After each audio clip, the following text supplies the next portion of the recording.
Assalamualaikum warahmatullahi wabarakatuh.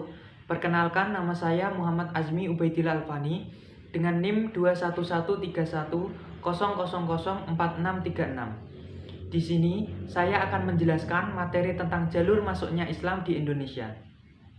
Ada beberapa teori yang menjelaskan cara masuknya Islam ke Indonesia.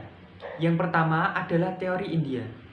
Teori ini memperkirakan Islam masuk ke Nusantara pada abad ke-13 Masehi yang dibawa oleh para pedagang dari Cambai, India. Dibuktikan dengan adanya makam Raja Malik As-Saleh dari Kerajaan Samudra Pasai yang pada batu nisannya bertuliskan tahun 686 Hijriah atau sekitar 1297 Masehi, yang pada batu nisannya itu diperkirakan berasal dari Gujarat, India. Yang kedua adalah teori Arab. Teori ini diperkenalkan oleh Sir Thomas Arnold. Ia berpandangan bahwa para pedagang Arab telah menyebarkan Islam ke Indonesia sekitar abad ke-7 sampai abad ke-8 Masehi. Yang ketiga adalah teori Persia. Teori Persia ini diperkirakan masuk ke Nusantara sekitar abad ke-13 Masehi yang berpusat di Sumatera, khususnya di Kerajaan Samudra Pasai. Yang keempat adalah teori Cina. Teori ini menyatakan bahwa Islam masuk ke Indonesia berasal dari para perantau Cina yang berusaha menyebarkan Islam dan berdagang di Indonesia.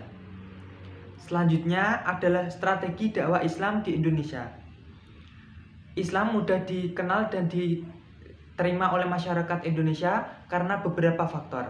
Yang pertama, Islam adalah agama yang disebarkan dengan cara damai. Yang kedua, Islam adalah agama yang tidak mengenalkan sistem strata sosial atau sistem kasta. Yang ketiga, Islam adalah agama yang syarat masuknya sangatlah mudah. Ada beberapa strategi atau metode dakwah yang dilakukan oleh para penyebar atau ulama Islam di Indonesia. Yang pertama adalah strategi perdagangan. Islam di Indonesia disebarkan dengan cara perdagangan diperkirakan sekitar abad ke-7 sampai abad ke-16 Masehi yang dibawa oleh bangsa Arab, Persia, dan India. Yang kedua adalah metode perkawinan. Setelah para pedagang dan ulama berbaur dengan masyarakat Indonesia, tidak jarang pula diteruskan dengan cara perkawinan.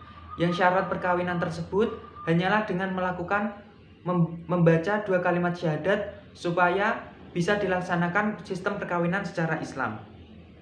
Yang ketiga adalah metode politik. Metode ini dilakukan oleh para ulama Islam dengan cara mengislamkan para petinggi-petinggi atau raja supaya di daerah tersebut masyarakat atau warganya lebih mudah untuk memeluk agama Islam.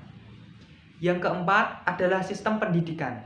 Pada masa itu, sistem pendidikan hanyalah ada di pesantren. Di pesantren mengajarkan sistem pendidikan yang berbasis keagamaan dan mengajarkan sistem keterampilan hidup di dalamnya. Yang kelima adalah sistem kesenian.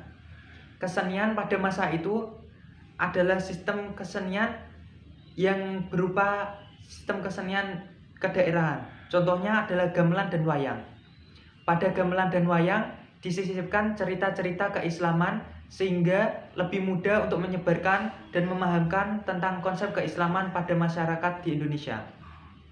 Yang keenam adalah tasawuf.